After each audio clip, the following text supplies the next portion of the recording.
சட்டமன்ற இடைத்தேர்தல் முதல் நாளில் சுயேட்சை வேட்பாளர் மனு தாக்கல் செய்தார்.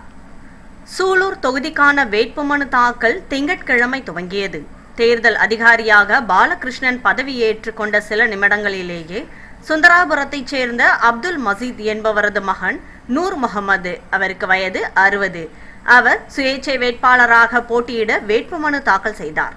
வேட்புமனு தாக்கல் செய்யும் முன் அவர் சூலூர் குளக்கரையில் இருந்து வட்டாட்சியர் அலுவலகம் வரை கோமாளி போல் வேடம் அணிந்து வரும் வழியில் நின்று கொண்டிருந்த பொதுமக்களிடம் தனக்கு இந்த சட்டமன்ற தேர்தலில் ஒரு வாய்ப்பு தந்து வெற்றி பெற ஆதரவு தரும்படி கேட்டுக்கொண்டே வந்தார்.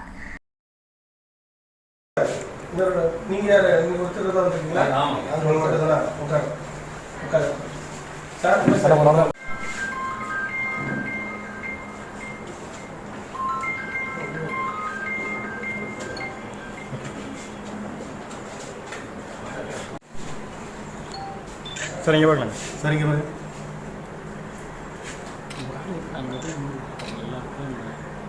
சார், கொஞ்சம் எப்படி சரிங்க பார்க்கலாம்.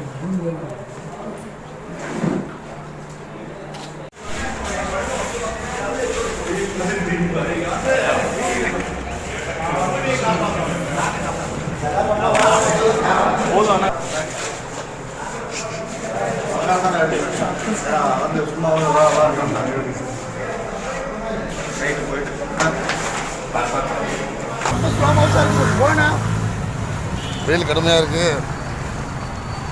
ஆமாம், வெயில் பயங்கர. சரிங்க பாருங்க, அங்கே பாருங்க.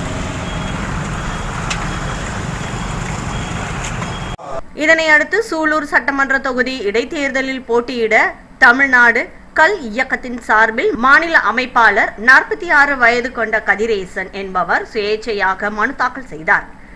அன்றைய தினம் சுமார் 100க்கும் மேற்பட்டோர் வந்து வேட்புமனு படிவத்தை வாங்கி சென்றது குறிப்பிடத்தக்கது. சார்,